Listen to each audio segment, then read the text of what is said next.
வந்து நம்ம யூடியூப்பில் வந்து இப்போ ரொம்ப என்னோடய ரூட்டீன்ஸ் அதுதானே பார்த்துக்கிட்டு இருக்கோம். ஸோ இன்றைக்கி வந்து ஒரு புதுமையான ஒரு இன்ட்ரெஸ்டிங்கான டாப்பிக்கை கொண்டு வந்திருக்கேன். என்னன்னா டைப் ஆஃப் ஜெனரேஷன் ஜெட்டோட லவ், ஜென்ஸி லவ். ஓகேவா? அந்த காலத்துலலாம் வந்து ரெண்டே லவ் தான். ஒன்று ஒன் சைடாக லவ் பண்ணுவாங்க, இல்லாட்டினா டபுள் சைடாக லவ் பண்ணி கல்யாணம் பண்ணிடுவாங்க. ஸோ ஆனால் இப்போ உள்ள காலகட்டத்தில் நம்மக்கிட்ட 18 வகையான லவ் இருக்குது. ஆனால் ஒன்றுமே வந்து டிஃப்ரெண்ட் க்ரைட்டீரியாவில் பிரிக்கப்பட்டிருக்கு. ஸோ இப்போ வந்து நான் இந்த டைப் ஆஃப் லவ் எல்லாத்தையும் உங்களுக்கு நான் எக்ஸ்பிளைன் பண்ணுவேன். நீங்கள் என்ன மாதிரி டைப் லவ்வில் இருக்கீங்க அப்படின்னு நீங்கள் வந்து பாருங்கள். ஓகேவா? ஃபர்ஸ்ட் வந்து டாக்கிங் ஸ்டேஜ் லவ்ங்க. டாக்கிங் ஸ்டேஜ் எப்படின்னா 2 பேர் அப்போ தான் அறிமுகமாகிருப்பாங்க. பேசுவாங்க ஒரு மாதம் 2 மாதம் அந்த மாதிரி பேசிக்கிட்டே இருப்பாங்க. இது எப்படி எண்ட் ஆகுது அப்படின்னு கேட்டிங்கன்னா, ஒன்று கோஸ்டிங், எவனாவது ஒருத்தர் அந்த ரிலேஷன்ஷிப்பில் வந்து காணா போயிடுவாங்க, ஃபேட் அவுட் ஆயிடுவாங்க. இல்லாட்டினா வந்து அழகாக எனக்கு இன்ட்ரெஸ்ட் இல்லை இந்த லவ்வில் அப்படின்னு சொல்லி விலகிறவங்களும் இருக்காங்க. அதுவே இவங்க 2 பேர்த்துக்கும் பிடிச்சிருந்து ஓகே நம்ம டாக்கிங் ஸ்டேஜில் இருக்கோம், எனக்கு இன்னும் கொஞ்சம் பிடிச்சிருக்கு அப்படின்னு சொன்னாங்கன்னா சிச்சுவேஷன்ஷிப் இல்லைனா ரிலேஷன்ஷிப்பில் அவங்க வந்து என்டர் ஆகுறாங்க. ஸோ ஃபர்ஸ்ட் இந்த டாக்கிங் ஸ்டேஜ். ஓகே, இது வந்து மோஸ்ட் காமன் திங்களா டாக்கிங் ஸ்டேஜ் அப்படின்னா. ஏன்னா தவறி கூட தப்பே பண்ணக்கூடாது அப்படின்னு சொல்லிட்டு பேசி புரிஞ்சுக்கிட்டு அதுக்கு அங்கிட்டு லவ்வில் கால் வைக்கிறது. என்ன கேட்டால் இட்ஸ் அ சேஃப் லைன். என்ன கேட்டால் இது வந்து கொஞ்சம் சேஃபான ஒரு விஷயம் அவங்க பண்ணுறது. 2வதுக்கு வரேன். மோஸ்ட் ஆஃப் த பீப்புளுக்கு ரொம்ப பிடிச்சமான விஷயம் அது என்னென்னா இந்த சிச்சுவேஷன்ஷிப் வந்து காமனான ஒரு விஷயம். ஜெனரேஷன் ஜியில் வந்து ரொம்ப காமனான ஒரு விஷயம் வந்து இந்த சிச்சுவேஷன்ஷிப் தான். நிறையா பேர் கண்ணுக்கு வந்து அது ரொம்ப தப்பாக படும். ஓகேவா? என் கண்ணுக்கே அது தப்பாக தான் படுது. பட் இப்போ உள்ள காலத்தில் மோஸ்ட் ஆஃப் த பீப்புள் வந்து சிச்சுவேஷன்ஷிப்பை தான் சூஸ் பண்ணுறாங்க. இது என்ன எப்படின்னு கேட்டிங்கன்னா, ஒரு எக்ஸாம்பிள் சொல்கிறேன். ஒரு ஆணும் ஒரு பொண்ணும் லவ் பண்ணுறாங்க, லவ் பண்ணி பிரேக்கப் ஆகுது.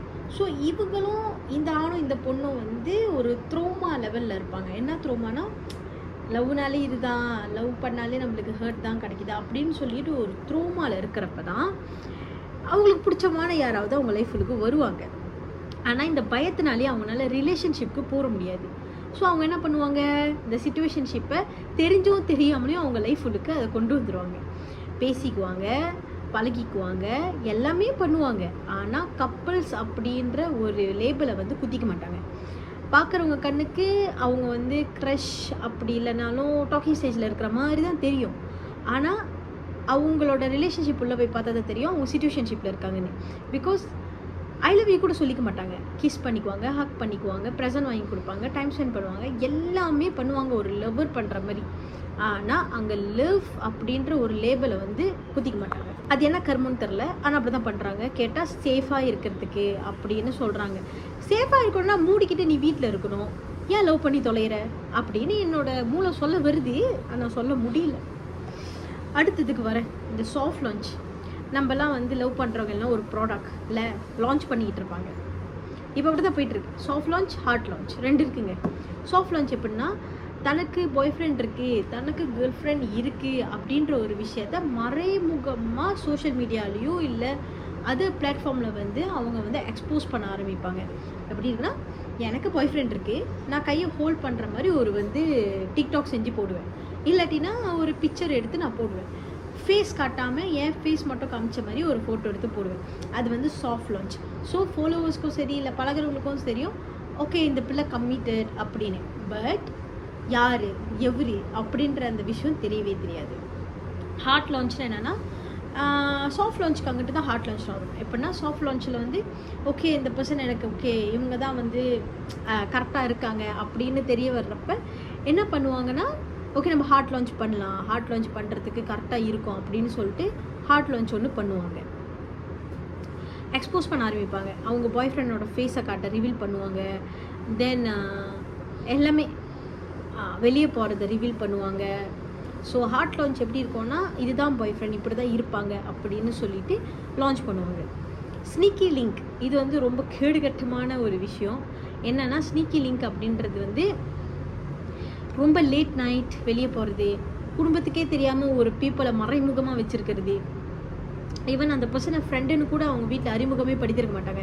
அந்த மாதிரி ஒரு பர்சன் லைஃப்பில் இருக்கிறதே அவங்க ஃபேமிலிக்கே தெரியாத மாதிரி அவ்வளோ சீக்ரெட்டாக வச்சுருப்பாங்க.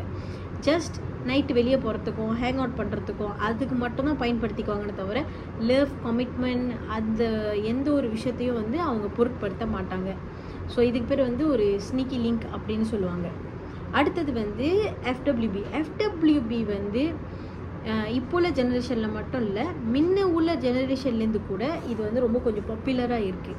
ஸோ இந்த ஃப்ரெண்ட்ஸ் வித் பெனிஃபிட் வந்து எப்படின்னா, பார்க்க வந்து 2 பேரும் ஃப்ரெண்ட்ஸ் அப்படின்னு தான் தெரியும். பட் அவங்களுக்கு மட்டும்தான் தெரியும் அந்த விஷயம் வந்து எவ்வளோ தூரம் போயிட்டுருக்கு அப்படின்றது. ஆனால் இந்த எஃப்டபிள்யூபியில் வந்து ஒரு விஷயம் இருக்குது. என்னென்னா 2 பேருமே வந்து அந்த ஒரு விஷயம் தான் பண்ணிக்கிட்டு இருப்பாங்க, அந்த ஒரு விஷயத்தில் தான் இருப்பாங்க. ஆனால் திடீர்னு பார்த்தீங்கன்னா ஒன் ஆஃப் தெம் வந்து எப்படி பார்த்தாலும் லவ்வில் விழுந்துருவாங்க. ஏதாவது ஒரு எது கேர்ளோ பாயோ வந்து அந்த லவ்ன்ற ஒரு கருமத்தில் விழுந்துருவாங்க. ஆனால் கடைசியில் என்ன நடக்கும்? நான் தான் சொன்னேன்னா உங்ககிட்ட நம்ம ஜஸ்ட் ஃப்ரெண்ட்ஸ் தான், இதெல்லாம் கேஷுவலாக பண்ணுறோம் அப்படின்னு சொல்லிட்டு மித்தவங்க சொல்ல இவங்க என்ன பண்ணுவாங்க, ஹார்ட் பிரேக்கில் த்ரோமதைஸ் ஆகி திரும்பியும் டாக்கிங் ஸ்டேஜ்லேருந்து வர ஆரம்பிப்பாங்க. இதுக்கு பேர் தான் எஃப்டபிள்யூபி. அடுத்தது வந்து எக்ஸ்க்ளூசிவ் பட் நாட் அஃபிஷியல். நீ எனக்கு தான், நான் உனக்கு தான் அப்படின்னு சொல்லிக்குவாங்க. ஆனால் பாய் ஃப்ரெண்ட், கேர்ள் ஃப்ரெண்ட், அதுக்கப்புறம் இந்த லவ் அந்த மாதிரி ஒரு லேபிளை வந்து அவங்களுக்குள்ளே போட்டுக்க மாட்டாங்க.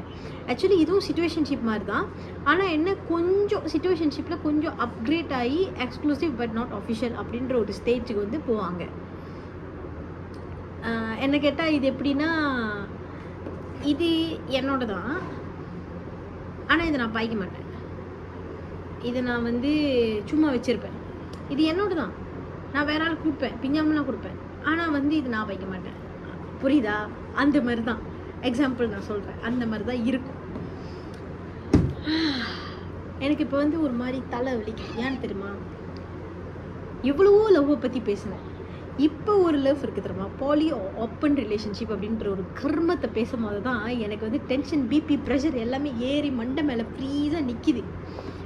அதுக்கு பேர் என்ன தருமாங்க, அது ஆக்சுவலி என்ன தருமாங்க, பாலி ஓப்பன் ரிலேஷன்ஷிப் அப்படின்னா, நீங்கள் வந்து இப்போ எனக்கு ஒரு பாய் ஃப்ரெண்ட் இருக்குது. ஆனால் எனக்கு ஒரு 3 பாய் ஃப்ரெண்ட் இருக்கும். அது இந்த பாய் ஃப்ரெண்டுக்கு தெரியும், அந்த பாய் ஃப்ரெண்டுக்கு தெரியும், அந்த பாய் ஃப்ரெண்டுக்கு தெரியும். அந்த பாய் ஃப்ரெண்டுக்கு 4-5 கேர்ள் ஃப்ரெண்ட் இருக்கும். அதுவும் எல்லாத்துக்கும் தெரியும் அவனுக்கு 4-5 கேர்ள் ஃப்ரெண்ட் இருக்குன்னு. இது வந்து எனக்கு தெரியல, எனக்கு சொல்ல தெரியல. இது ரிலேஷன்ஷிப்பா இல்லை இது அஃபேரா? அஃபேர்னா ஓகே இல்லை, மேரேஜ்க்கு அங்கிட்டு சொல்லலாம். இது லவ் பண்ணிக்கிட்டு இருக்கிறப்பே வந்து லவ் அஃபேர் வச்சுட்டு இருக்காங்க. எனக்கு அதில் வந்து எனக்கு சத்தியமாக சொல்கிறேன், அந்த விஷயம் வந்து எனக்கு இந்த லிஸ்ட்லேயே நான் சேர்க்கக்கூடாதுன்னு பார்க்குறேன். But some of the people வந்து இதை அண்டர்கோ பண்ணி வந்துக்கிட்டு இருக்கிறதுனால தான் நான் இதை பற்றி பேசுகிறேன், இந்த பாலி ஓப்பன் ரிலேஷன்ஷிப் பற்றி.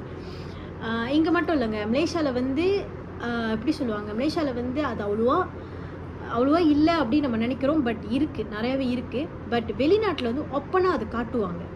ஸோ இப்போ உங்களுக்கு பிடிக்கலையா, நீங்கள் மூவ் பண்ணிட்டு இன்னொரு பார்ட்னர் கூட நீங்கள் போய்க்கலாம், எந்த ஒரு ஹார்ட் ஃபீலிங்ஸும் இல்லை. அந்த மாதிரியான ஒரு ரிலேஷன்ஷிப்பில் வந்து இந்த ஓப்பன் அண்ட் பாலி ரிலேஷன்ஷிப். அடுத்தது இந்த லோ மெயின்டெனன்ஸ்னு எனக்கு ரொம்ப பிடிச்சமான ஒரு விஷயம் என்னென்னா, அடிக்கடி டார்ச்சர் பண்ணிக்கிட்டு டெக்ஸ்ட் பண்ண மாட்டாங்க. சில், நோ ட்ராமான்ற ஒரு விஷயம் அவங்கள்ட்ட இருக்காது. சும்மானா ஐயோ நீ என்னை இப்படி பண்ணிட்ட, நீ என்னை குறைஞ்சிட்ட, நீ இதை பண்ணிட்ட அப்படின்னு சொல்லிக்கிட்டு ட்ராமா போட மாட்டாங்க. அவங்க லைஃப் அவங்க பார்ப்பாங்க, இவங்க லைஃப் இவங்க பார்ப்பாங்க. ஒரு காலகட்டத்தில் சைலண்ட்டாக என்கேஜ் பண்ணிட்டு கல்யாணம் பண்ணிட்டு போயிடுவாங்க. ஸோ இதுக்கு பேர் தான் வந்து லோ மெயின்டெனன்ஸ் ரிலேஷன்ஷிப் அப்படின்னு சொல்லுவாங்க. இது என்ன கேட்டால் சேஃப் ஜோன் அப்படி தான் சொல்லுவேன். ஏன் சேஃப் ஜோன் அப்படின்னு நான் சொல்கிறேன்னா, எனக்கு தெரிஞ்ச வரைக்கும் இந்த ஒரு விஷயம் வந்து சேஃப் தாங்க. இந்த கர்மம், இந்த என்னது poly open relationship, exclusive but not official, situationship, soft launch, hard launch, sneaky link, talking stage, இதெல்லாம் விட என்ன கேட்டால் லோ மெயின்டெனன்ஸ் ரிலேஷன்ஷிப் வந்து பெட்டர்னு சொல்லுவேன். நீங்கள் பேசுவீங்க, பழகுவீங்க, ஆனால் ரொம்ப ஹார்ட் ஃபீலிங்ஸ் காட்ட மாட்டீங்க, ரொம்ப வெளியெல்லாம் போக மாட்டீங்க. ஜஸ்ட் உங்களுக்கு தெரியும் எனக்குன்னு ஒரு ஆள் இருக்காங்க, அவங்களுக்கு தெரியும் அவங்களுக்குன்னு ஒரு ஆள் இருக்காங்க அப்படின்னு அப்படியே மூவ் பண்ணிக்கிட்டே போவீங்க. ஒரு காலகட்டத்தில் தெரிஞ்சிடும், ஓகே நம்மளுக்கு இவங்க தான் கரெக்ட் அப்படின்னு சொல்லிட்டு என்கேஜ் பண்ணுவீங்க, கல்யாணம் பண்ணிட்டு அமைதியாக போயிடுவீங்க. இது என்ன கேட்டால் ஓகே பெட்டர்.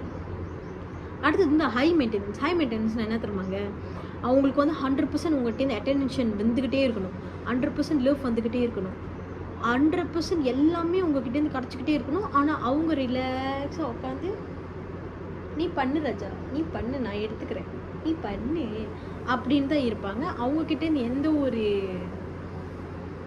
எஃபர்ட்டையும் நீங்கள் பார்க்க முடியாது. ஸோ அதுதான் வந்து ஹை மெயின்டெனன்ஸ். ஹை மெயின்டெனன்ஸ் என்ன கேட்டால் சுருக்கமாக சொல்லணும்னா அது ஒரு டாக்ஸிக் ரிலேஷன்ஷிப். ஏன்னா ஹை மெயின்டெனன்ஸ் அப்படின்னு பார்க்கும்போது எல்லாத்தையும் நீங்கள் பண்ணணுமா, ஆனால் உங்களுக்குன்னு ஒரு பருப்பு கூட வருதாதான். அந்த மாதிரி தான் இருக்குது. So high maintenance is not good. Actually சொல்லப்போனால் அது வந்து டேஞ்சரஸ் ஜோன். யாருமே அது உள்ளுக்கு பூந்துடாதீங்க. அப்புறம் ட்ரை டேட்டிங்னா என்னென்னா மீட்டிங் அப் விதவுட் ஆல்கஹால். அந்த எப்படி சொல்லுவாங்க, கிளப்பிங் டேட்டிங் இல்லை, ஒகேஷ்னல் வெக்கேஷன் டேட்டிங் இல்லை, சும்மா மாமா கடையில் போயிட்டு பேசிட்டு அந்த மாதிரி வருது. அது வந்து ஒரு ட்ரை டேட்டிங் அப்படின்னு சொல்கிறாங்க. எவ்வளோ இருக்குது இந்த ரிலேஷன்ஷிப்பில். எப்பா எங்கள் அம்மாலாம் அரேஞ்ச் மேரேஜ் தான். அதுக்கு அங்கிட்டு ஓகே லவ் பண்ணாங்க, நான் பிள்ளை பார்த்தாங்க, ஓகே. இப்போ உள்ள காலத்தில் 18, 19, 20 வகையான லவ் இருக்குது. என்ன கர்மத்தை நம்ம பண்ணிக்கிட்டு இருக்கோம், நம்மளுக்கே தெரியாமல் லவ் பண்ணிக்கிட்டு இருக்கோம். நான் ஆக்சுவலி இந்த டைப் ஆஃப் லவ்வை படிக்கும் போது தான் எனக்கு தெரிஞ்சு நான் பாஸ்ட்டில் எப்படிப்பட்ட ஒரு லவ் பண்ணேன், இப்போ என்ன நடந்துக்கிட்டு இருக்கேன் என் லைஃப்லன்னு சொல்லிட்டு கொஞ்சம் ஃபில்டர் ஆக ஆரம்பிக்குது என் மைண்டில். அடுத்தது வந்து பார்த்திங்கன்னா நம்ம ஸ்லோ பர்ன் லவ். ஆக்சுவலி இந்த ஸ்லோ பர்ன் லவ் எனக்கு ரொம்ப பிடிக்கும். என்னென்னா ஸ்லோ பர்ன் மீன்ஸ் மெதுவாக பற்ற வைக்கிற ஒரு காதல் அப்படின்னு சொல்லுவாங்க. பட்டுன்னு போட்டு பற்றிக்கிறது இல்லை. டைம் எடுத்துக்குவாங்க, 2 பேரும் பேசுவாங்க, பழகுவாங்க, அப்படியே ஃப்ளோவில் போவாங்க. ஃப்ளோலே தான் போவாங்க. அவங்க ரஷ் பண்ணிக்கவே மாட்டாங்க. திங்ஸ் ஓகே இது பண்ணி ஆகணும், இது பண்ணணும், இது செஞ்சிடணும் இல்லை. ஃப்ளோலேயே போவாங்க. அவங்களுக்குன்னு ஒரு கட்டம் ஒரு விஷயம் அப்படின்னு பிடிக்க ஆரம்பிக்கிறப்ப ஓகே அது வந்து கொஞ்சம் அப்கிரேட் பண்ணுவாங்க. தென் அதில் கொஞ்சம் ஸ்டெடியாக போவாங்க. தென் இன்னும் கொஞ்சம் அப்கிரேட் பண்ணுவாங்க. அதுதான் ஸ்லோ பர்ன் ரிலேஷன்ஷிப். அதுக்கு அங்கிட்ட இன்னொன்று இருக்குங்க, சிச்சுவேஷன்ஷிப் வித் பெனிஃபிட். சிச்சுவேஷன்ஷிப்பே ஒரு கர்மம், அதில் பெனிஃபிட் வேறு. எப்படின்னா சிச்சுவேஷன்ஷிப் லவ் இருக்காது, ஒன்றுமே இருக்காது, லவ் பண்ணுற மாதிரி தான் இருப்பாங்க, அதுலேயும் இன்டிமசியும் இருக்கும். ஸோ இதுதான் சிச்சுவேஷன்ஷிப் வித் பெனிஃபிட். நான் இதை வந்து யாருக்குமே சஜஸ்ட் பண்ண மாட்டேன். பிகாஸ் இன்டிமசின்னு வந்து ஃபிசிக்கல் கான்டாக்டோட சேர்த்து இல்லாமல் இமோஷனலாகவும் நீங்கள் ஒரு ஆள் கூட கனெக்ட் ஆவீங்க. ஸோ அந்த மாதிரி இமோஷனலாக நீங்கள் கனெக்ட் ஆகிறப்ப அவங்க இல்லை அப்படின்னு இருக்கும் போது அந்த விஷயம் உங்களை ரொம்ப பெருசாக இம்பேக்ட் பண்ணும். அதை வந்து எப்படி சொல்லுவாங்க, ரொம்ப மாதம் இல்லைன்னா நாட்கள் எடுக்கும் அந்த த்ரோமாலேருந்து நீங்கள் வெளியாகிறதுக்கு. So it's not recommended to anyone. இந்த விஷயம் மட்டும் உங்கள் லைஃப்பில் இருந்துச்சுன்னா தயவு செஞ்சு அப்படிப்பட்ட ஒரு ரிலேஷன்ஷிப்லேருந்து வெளியாகி வந்துடுங்க. Because it's not good for your health, physically, mentally.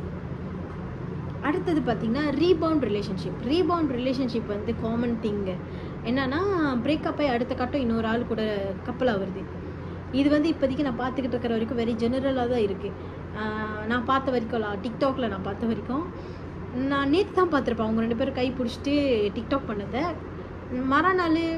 அதுக்கு மறுநாள் பார்த்தோன்னா பிரேக்கப் ஆகிருக்கும். அந்த பையன் வேறு பிள்ளைய கூட டிக்டாக் செஞ்சுருப்பான். ஸோ இது வந்து இப்போ உள்ள 2K கிட்ஸ் அண்ட் ஜெனரேஷன் ஜியோட விஷயத்தில் வந்து ரொம்ப காமனான திங் பார்க்குறதுனா இந்த ரீபவுண்ட் ரிலேஷன்ஷிப் தான். அடுத்தது பார்த்திங்கன்னா சோஷியல் மீடியா லவ்னால் அவங்களோட காதல் கன்றாவி எல்லா வாழ்க்கை கதையும் வந்து அந்த சோஷியல் மீடியாவில் மட்டும்தான் இருக்கும். அதை தவிர மேலே வந்து போகவே மாட்டாங்க. மீட்டப் கூட பண்ண மாட்டாங்க. இந்த சோஷியல் மீடியாலே கடலை போடுறது, சோஷியல் மீடியாலே ஃப்ளர்ட் பண்ணுறது எல்லாமே இந்த சோஷியல் மீடியாலே முடிஞ்சு காதலையும் அங்கேயே புதைச்சி போட்டுட்டு போயிடுவாங்க. கேட்டால் சிங்கிள்னு சொல்லுவாங்க. தெராப்பி லவ் அப்படின்றப்பட்டது என்னன்னா தெராப்பி லவ்னா ஹீலர். நான் என்ன கவுன்சிலிங் பூத்தாடாக வச்சுருக்கேன், அவன் வந்து ஹீல் பண்ணிட்டு போகிறதுக்கு அப்படின்ற உங்கள் மைண்ட் வாய்ஸ் எனக்கு கேட்குது. ஆனால் இப்போ உள்ள விஷயத்தில் நான் சொல்கிறேன்ல, ஒரு ஆள் வந்து ஹார்ட் பிரேக்கில் இருக்காங்கன்னு வச்சுக்கோங்களேன், அவங்க ஒன்று இந்த சிச்சுவேஷன்ஷிப்பை தேடுவாங்க, இல்லைன்னா இந்த அது பேர் என்னது தெராப்பி லவ்வை தேடுவாங்க. தெராப்பி லவ் எப்படின்னா ஒருத்தர் வந்து இவங்களை ஹீல் பண்ணுவாங்க, ஹீல் பண்ணி அவங்களுக்கு ஹீல் ஆயிடுச்சா ஓகே அவங்க வந்து மூவ் ஆன் பண்ணிட்டு போயிடுவாங்க. அதோட அந்த பையனையும் இல்லை அந்த பொண்ணையும் அவங்க திரும்பி பார்க்க மாட்டாங்க. அதுக்கு பேர் தான் அந்த தெராப்பி லவ். அடுத்தது லாங் கேம் லவ் அப்படின்ற என்னென்னா 7-8 வருஷம் லவ் பண்ணுவாங்க. எதுக்கு? கல்யாணம் பண்ணுறதுக்கு. எவ்வளோ சண்டை வந்தாலும் எவ்வளோ கோவம் அந்த மாதிரிலாம் வந்தாலும் பல்ல கடிச்சிக்கிட்டு அவங்க கூடிய தான் இருப்பாங்க அந்த ஒரு கல்யாணத்துக்காக. என்ன கேட்டால் இது 50% டாக்ஸிக் 50% ஹெல்த்தின்னு சொல்லுவேன். ஏன் 50% டாக்ஸிக்னா அவங்க என்ன தான் பண்ணாலும் நீங்கள் பல்ல கடிச்சிக்கிட்டு அந்த கல்யாணத்தை பண்ணி ஆகணும், 7 வருஷம் 8 வருஷம் லவ் பண்ணியாச்சு அப்படின்னு சொல்லிட்டு நீங்கள் இருக்கிறது அது டாக்ஸிக். ஹெல்த்தியான்னு சொல்லுவேன்னா உங்களுக்கு அவங்கள ரொம்ப தெரியும், அவங்கள பற்றி எல்லாமே உங்களுக்கு தெரியும். ஏன்னா 7-8 வருஷம் லவ் பண்ணியிருக்கீங்க. அவங்கள பற்றி இன்ச் பை இன்ச் உங்களுக்கு நிறையாவே தெரியும். ஸோ நான் வந்து அது ஹெல்த்தின்னு சொல்லுவேன். பட் என்ன கேட்டால் உங்களுக்கு ஒரு ஆள் செட் ஆகலையா, நீங்கள் பிரேக்கப் பண்ணிட்டு உங்கள் லைஃப்பை பார்க்குறதுல தப்பே கிடையாது. ஹோல்ட் பண்ணி வச்சுக்கிட்டு இல்லை நான் அவங்கள கல்யாணம் பண்ணியே ஆகணும், அவங்க தான் எனக்கு வேணும், அவங்க கூட நான் லைஃபே பில்ட் பண்ணியிருக்கேன் அப்படின்னு நினச்சி நீங்கள் வந்து இருந்தீங்கன்னா உங்களை வந்து காப்பாற்ற முடியாது. கடைசியில் உங்களோட அங்கே தான் வந்து நான் பூ வச்சுட்டு போகிற நிலமை வந்துடும். அடுத்தது கடைசியாக வந்து இந்த toxic soulmate vibe. Toxic soulmate vibe எப்படின்னா, இவங்க தான் என் உலகம், இவங்க தான் என் சோல்மேட் அப்படின்னு நம்ம நினச்சி 6 மாதம் அவங்க கூட பழகி லவ் பண்ணி ரிலேஷன்ஷிப்பில் இருப்போம். 7ஆவது மாதம் அவங்க ட்ரூ கலர் வெளியே வர்றப்ப தான் தெரியும் அது ஒரு டாக்ஸிக் சோல்மேட் வைப் அப்படின்னு. அப்போ கூட நம்ம மனசு திருந்தாமல் எனக்கு அவன் தான் வேணும், அவன் மட்டும்தான் வேணும் அப்படின்னு சொல்லிக்கிட்டு அவன் கூட இருந்துக்கிட்டு இருப்போம். ஈவன்தோ நம்மளுக்கு தெரியும் அவன் ஒரு டாக்ஸிக்னு. ஸோ கைஸ், இதுதான் அந்த 18 விதமான type of Gen Z love. So நான் என்ன சொல்ல வரேன்னா, நீங்கள் இப்போ வந்து லவ் அப்படின்ற ஒரு விஷயம் பண்ணிக்கிட்டு இருந்தீங்கன்னா இந்த வீடியோ உங்களுக்கு வந்து ரொம்ப பெனிஃபிஷியலாக இருக்கும் நினைக்கிறேன். சொன்னபடி நீங்கள் எல்லாத்தையும் கேட்டகரைஸ் பண்ணி இந்த லவ்வில் எந்த லவ் நீங்கள் பண்ணிக்கிட்டு இருக்கீங்க அப்படின்னு சொல்லிட்டு ஒரு சம்மரிக்கு வாங்க. ஏன்னா ரொம்ப முக்கியங்க, நம்ம என்ன பண்ணிக்கிட்டு இருக்கோம், நம்ம லவ்வில் என்ன பண்ணுறோம் ரொம்ப முக்கியம். டிசர்வாக இல்லாதவங்களுக்கு நம்ம டைம், நம்மளோட எனர்ஜி எல்லாத்தையும் இன்வெஸ்ட் பண்ணுறது ரொம்ப தப்பு. அதே விஷயத்த நம்ம செல்ஃப்க்கு நம்ம இன்வெஸ்ட் பண்ணோம்னா நம்ம எங்கேயோ போயிடுவோம். ஸோ யோசித்து முடிவெடுங்க. நான் வந்து தப்பு சொல்லலை நீங்கள் லவ் பண்ணுறத, அது உங்களோட தனிப்பட்ட உரிமை, தனிப்பட்ட விஷயம். பட் என்ன மாதிரி லவ்வில் இருக்கீங்கன்னு தெரிஞ்சுக்கிறது வந்து ரொம்ப முக்கியம். அலர்ட்டாக இருந்துக்கோங்க. நீங்கள் ஒரு ஆள் கூட பேசிகிட்டு இருக்கீங்கன்னா அது எந்த மாதிரி பேச்சு அப்படின்னு தெரிஞ்சுக்கோங்க. கிளியராக இருங்க. இங்கே வந்து உங்களுக்கு கிளியராக இருக்கணும். இங்கே கிளியராக இல்லைன்னா இங்கேயும் குழப்பத்திலே தான் இருப்பீங்க. கடைசியில் அது டாக்ஸிக்கு போயிடும். டாக்ஸிக்லேருந்து உங்களுக்கு த்ரோமா வந்துடும். திரும்படியும் வந்து பிகினிங்லேருந்து வருவீங்க, டாக்கிங் ஸ்டேஜ்லேருந்து. ஸோ கொஞ்சம் கிளியராக இருங்க. யாரையும் அவ்வளோ சீக்கிரமாக நம்பாதீங்க. இத்துடன் என் முடிவை முடிக்கிறேன். உங்களுக்கு பிடிச்சிருந்துச்சுன்னா லைக் பண்ணுங்கள், கமெண்ட் பண்ணுங்கள், ஷேர் பண்ணுங்கள். ஃப்ரெண்ட்ஸ் அண்ட் ஃபேமிலிஸ்க்கு வந்து இதை ஷேர் பண்ணி விடுங்க. ஏன்னா இதுவும் ஒரு வகையான நாலேஜ் தான். என்னன்னா என்ன அர்த்தம், இந்த 2K லவ் என்ன அர்த்தம் அப்படின்னு நிறைய பேத்துக்கு தெரில.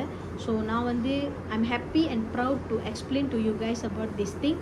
கொஞ்சம் கேர்ஃபுல்லாக அவேராக இருந்துக்கோங்க. இந்த ஜெனரேஷனில் லவ்னு வந்துச்சுன்னா இவ்வளோ விஷயம் இருக்குன்றத நாலேஜாக எடுத்துக்கோங்க.